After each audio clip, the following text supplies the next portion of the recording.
Wait a minute. Have you heard the Whistler lately?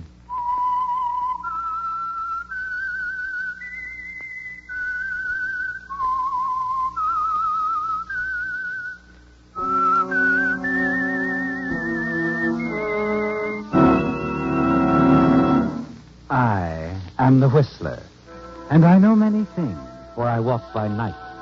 I know many strange tales, hidden in the hearts of men and women who have stepped into the shadows. Yes, I know the nameless terrors of which they dare not speak. And now, the Whistler's strange story, Last Request.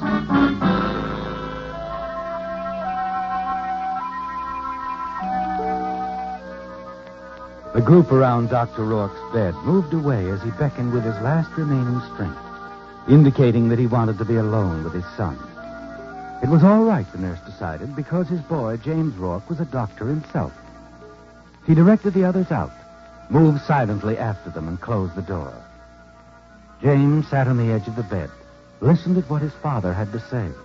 It was an amazing story, something a dying man had to clear up. It wasn't really his own story, but that of one Tony Delgado, former public enemy number one.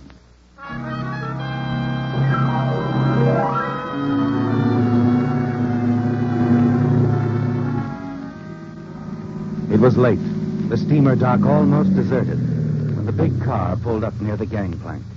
And Tony Delgado stepped out and turned to the driver. Salidi. Yeah, Tony? Not Tony, you fool. I'll be picked up before this tub even sails. Okay, not Tony. What you got on your passport? Tony Delgado is no more. Now, David Delmas. Delmas? Kind of close, ain't it? It's got to be close so I don't slip. Now, you see that you don't. You do any singing, Salidi. Even one little bit. Why you always think I'm going to be the opera star? I don't sing to nobody. You see that you don't. Hey, you better go aboard, huh? And a nice trip, Mr. Delmas. Yeah, sure. You got everything? Everything. I'll make it. If you behave. I always have. Well, so long, Chief. Don't take any lead slugs. So long. And you be careful.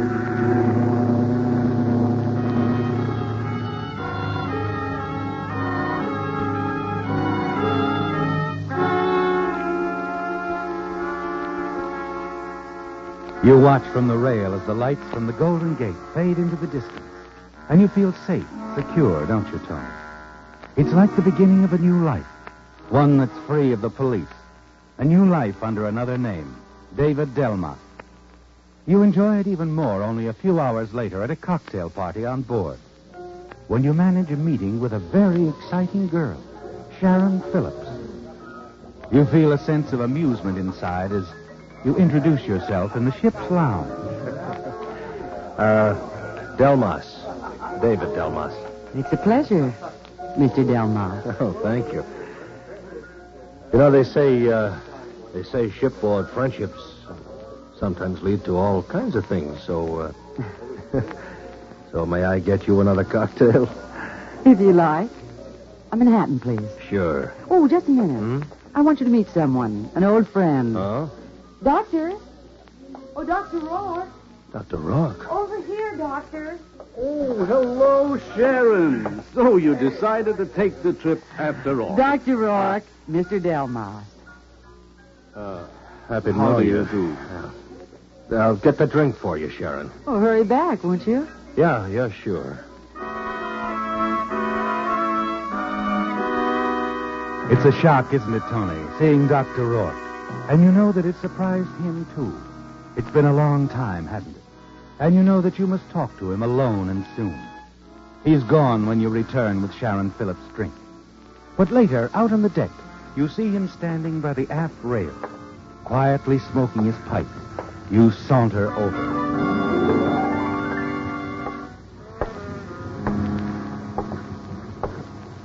Well, we meet again, Dr. Rourke.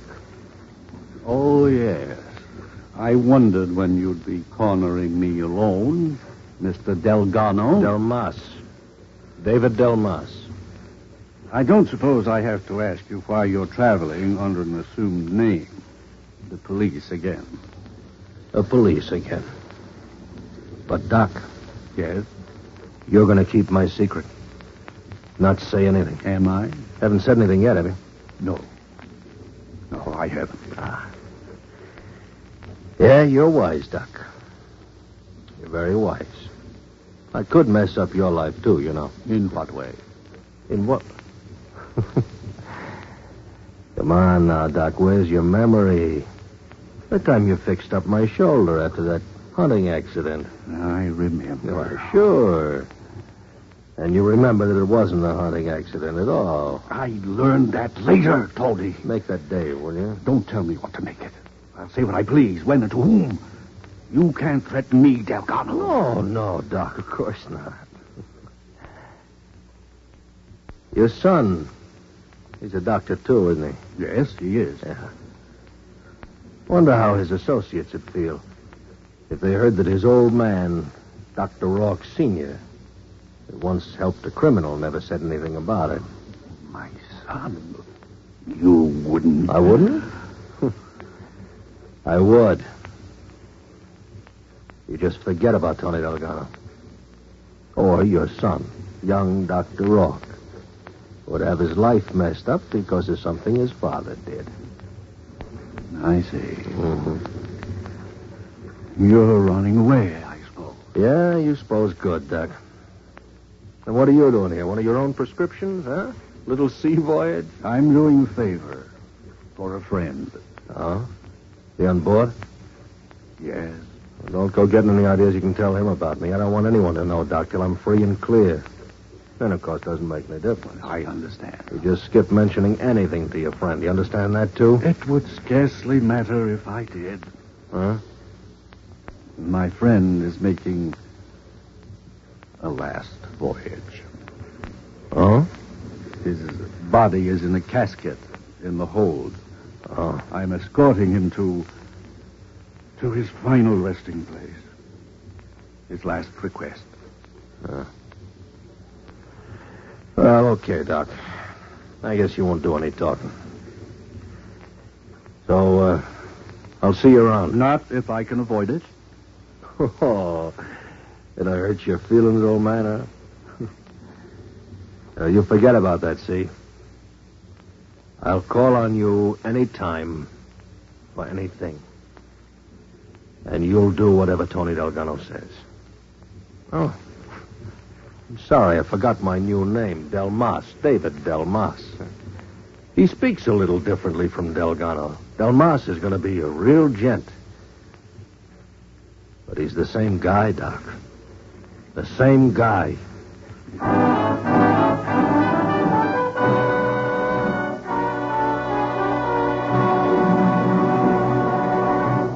Before continuing with Whistler's strange tale, here's a word from the people who are bringing it to you.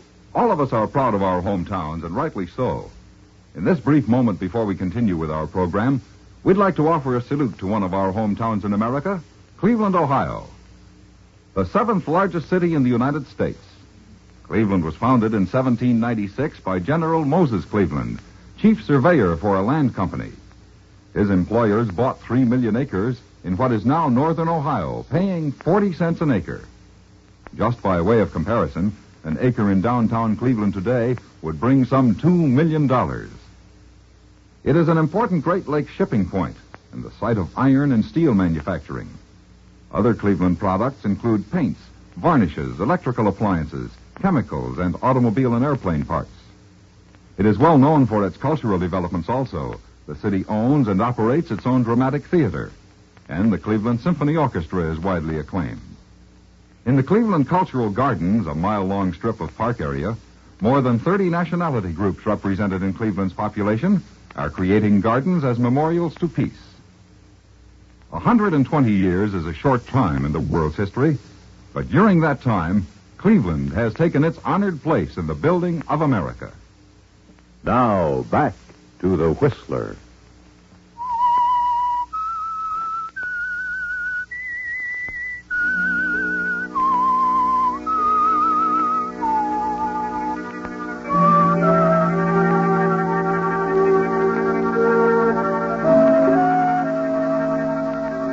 It's clear sailing again, isn't it, Tony?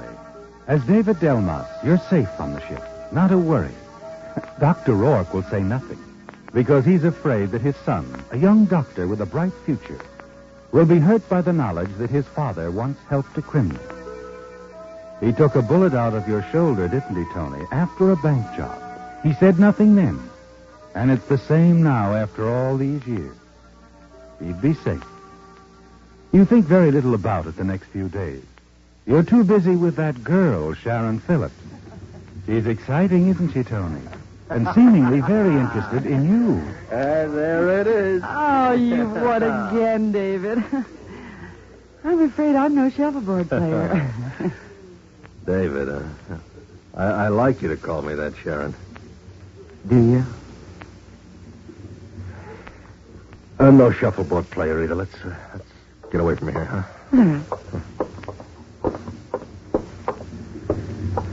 That's better. David, Hmm? what do you do? Your work, I mean.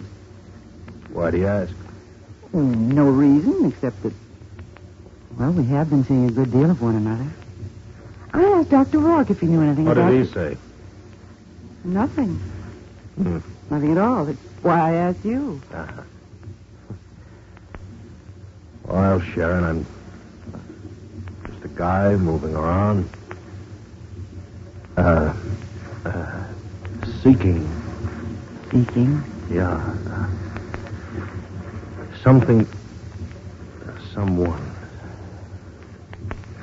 like you. David, the steward's coming. I don't think... Oh, that fool. Yeah, what is it, steward? Mr. Delmas, might I see you alone, sir? Sure, we'll dance, huh? Twice around the main floor. What do you want? Later then, sir. Alone. Look, what is this? Oh, I don't mind, David. I'll join you later. Hmm? In the salon. Yeah, well, not much later. About 10 minutes, Sharon. All right, now, boy. Easy, Tony. I might not like that. Tony, where'd you get I've that? seen your picture. So? This, Delgado, this radiogram for Mr. David Delmas from San Francisco. Give it here.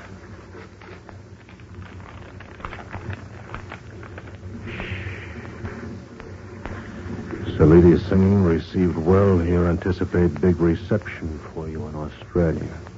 Double-crossing little squealer. Tipped off the police, eh? If ever I get my hands... Save your breath, Mr. Delgado. You could still lick him from here. You've got a Sunday punch. I have? Yes, your friend, Dr. Rourke. What about Rourke? He's escorting us stiff, ain't he? So? Lord love a duck, what's to prevent us from disposing of his quiet friend? You take his place in the casket, go ashore as nice as you please, and nobody's the wiser. You're a bright boy. What's your end of it? Just give me a bit of help, that's all. Give you a bit of help? Yes, sir. Maybe you could get a little package ashore for me. What's in the package? $1 million in diamonds, Mr. Delgado. You just take it with you. I'll pick it up after you're safely ashore. What do you say? I'll think it over. I'll get in touch with you. All right, sir. But remember, it's your only chance.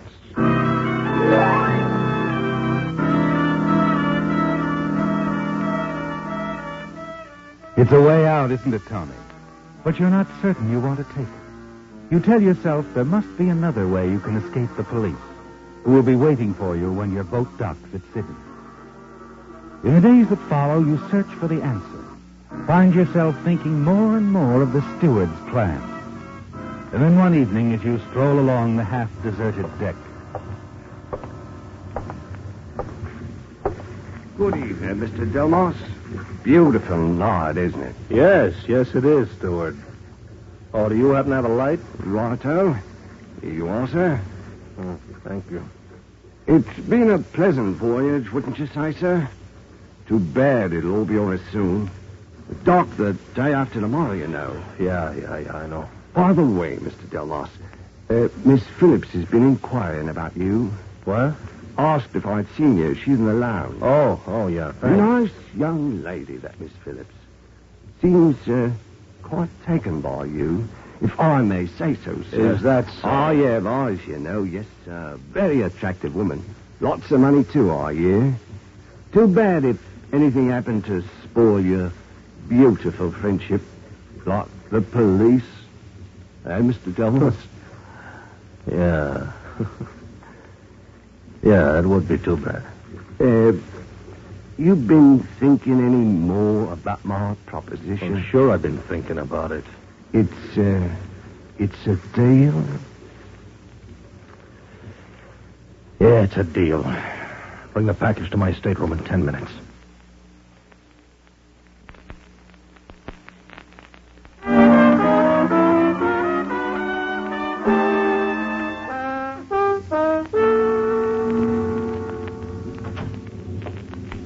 Here's the package, sir. All wrapped up nice and proper like. Yeah. Not a very big one, is it? Not very. It's worth $1 million. Hey, what's your cut of this? 20,000 on delivery. All right, beat it. I'll take care of things from now on. Is Dr. Rourke in on it? Not yet, but I can handle him. You understand, sir. That pot's between you and the dog. Yeah, sure. Well, gotta get topside. Hey, just a minute. Come here. Yes. How am I supposed to get this package to you after I'm ashore? Don't worry, Tony. I'll be close by. All the time.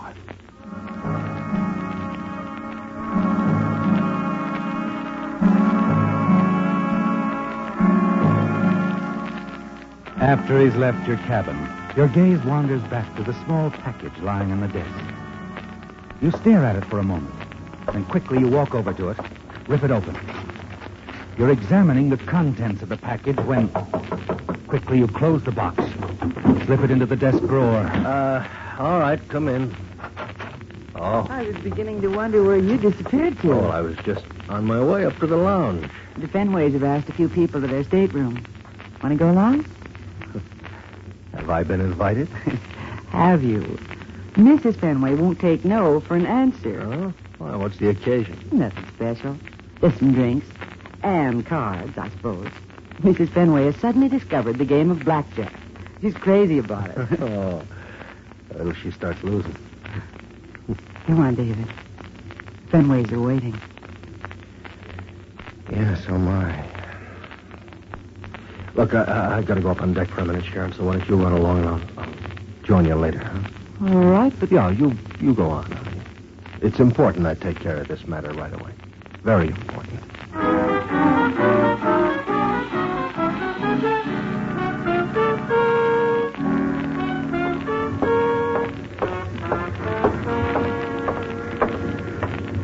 Steward. Huh? Oh, Mr. Delmos, I didn't see you. It's rather dark here. Yeah, it's nice and dark. Out for a bit of a stroll? Yeah, I am. Join me. Well, Come on. It's business. You'd like to make 10 grand easily, wouldn't you, Steward? 10 grand, sir? 10 grand. When I left the States, there was a reward out on me. 10 grand. Is that so, sir? Yeah, that's so. Of course, you knew about that, didn't you? Why, no. No, I didn't, You sir. figured you'd kind of like to collect that, didn't you? I don't know what you're talking You wanted about. to hide me out where the cops couldn't find me, and then you would lead them to me, huh? How am I doing so far? Well, that's crazy, sir. Why would I turn you in for 10 grand when you're holding a package for me that's worth 20? I opened it, Buster. You open it? Yes. All I found was a handful of glass. No, how about that? Now, hold on. Wait a minute. You got me all wrong, I don't sir. think so. No, what are you going to do, sir? You're a smart little punk. No, sir. No, sir. Let's see if you ever learn how to swim.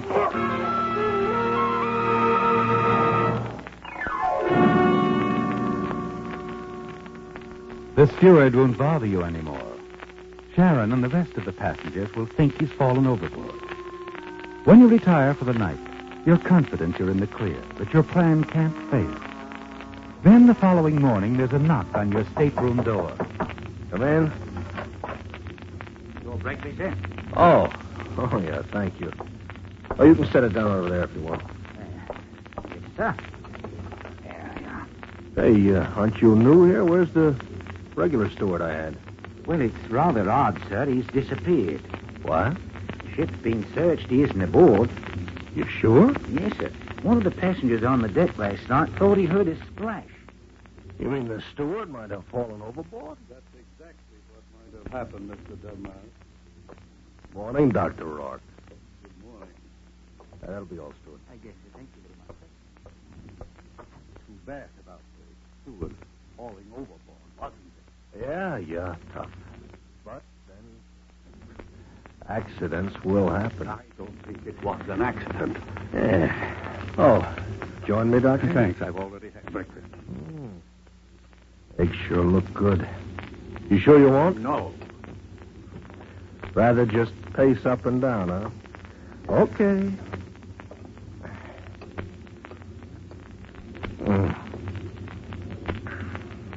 You were saying, Doctor? It wasn't an accident, was it?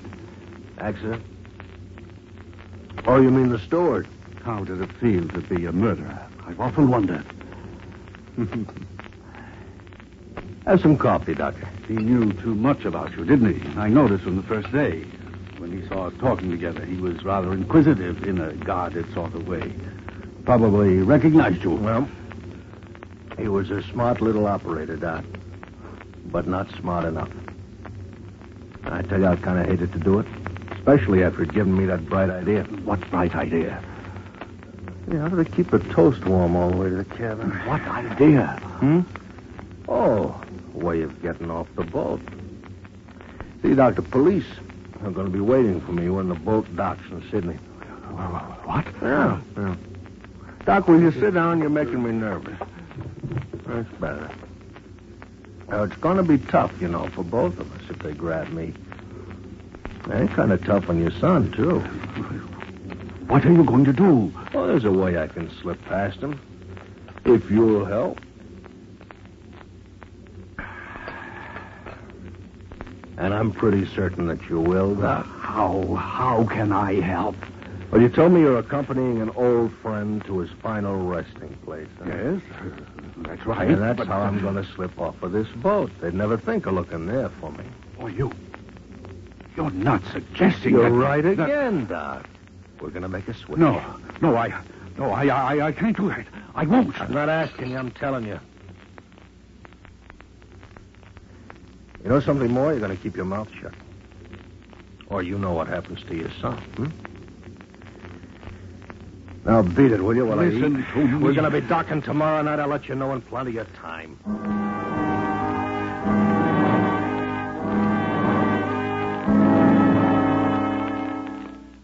You watch Dr. Rourke as he backs out of your stateroom, a stunned, horrified look on his face.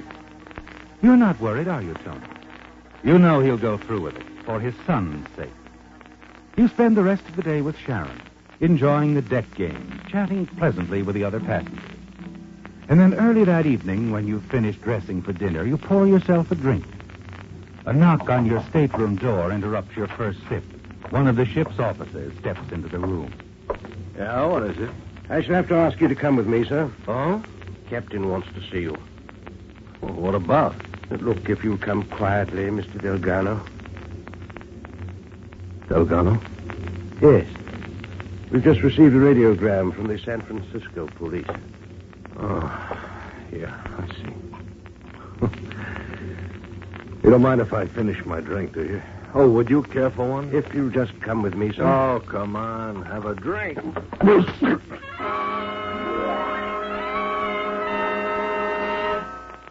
An instant after you throw the drink in his face, your fist connects with his chin, and he slumps to the floor. Quickly, you close the door, stand for a moment with your back to it, your mind spinning wildly. They've discovered you now, haven't they, Tony? And you've got to move fast. Leaving the unconscious officer sprawled out on the floor, you hurry to Dr. Rourke's stateroom. That's what I said now. It's got to be now. But we don't dock until tomorrow. But as soon as that officer wakes up, they're going to be tearing this boat inside out looking for me. Please, Delgado, don't ask me to I haven't do got this. time to argue. Get going. I'm going to wait right here for you.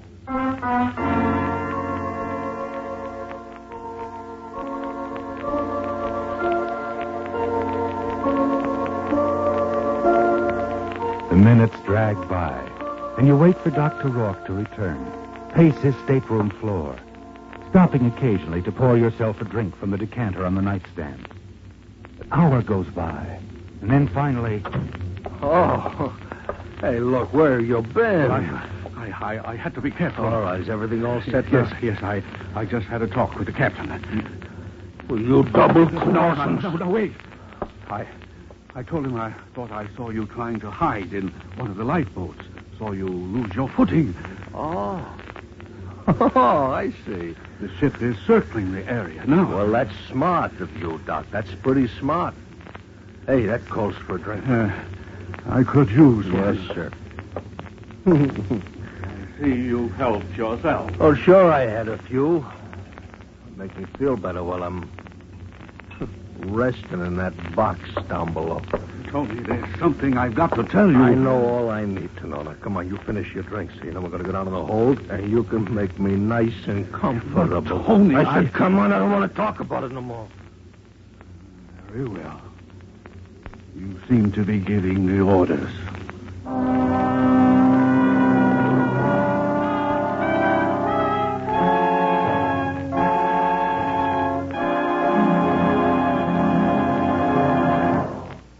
Before continuing with the Whistler's strange story, here's something everybody's for. We're for the UN, we're for the United Nations. We want war to cease. We're for the UN, cause the UN stands for permanent peace. And now for the Whistler's ending to his story for tonight.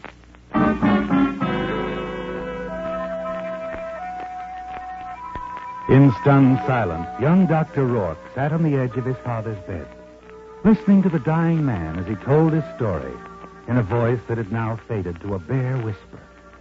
The end was near for old Dr. Rourke, and as his son James leaned forward to catch the last few remaining words, an expression of pain crossed his face. Dad, you let Tony Delgado get away. No, son. He didn't get away. But you let him take another man's place in the casket. Your friend. Yes, he took my friend's place in the casket. The body I was accompanying to its final resting place. But, you see, there was something Tony Delgado didn't know. What's that, Dad? That my friend had chosen as his final resting place a burial at sea.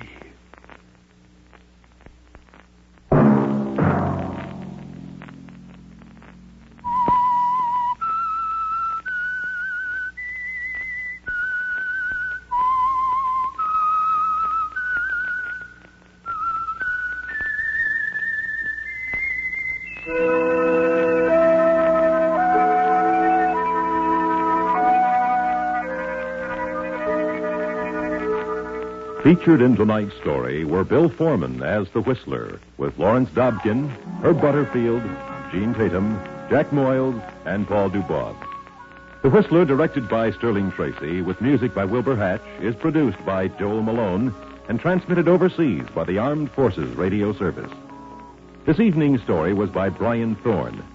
The Whistler was entirely fictional, and all characters portrayed on The Whistler are also fictional. Any similarities of names or resemblances to persons living or dead is purely coincidental.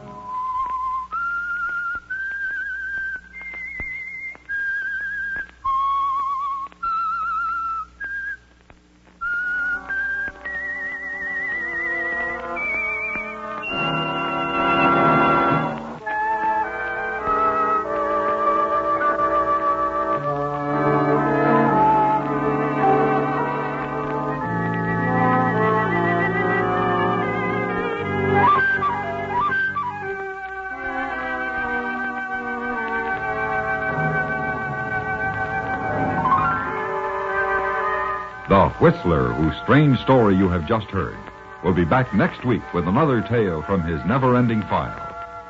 This is the United States Armed Forces Radio and Television Service.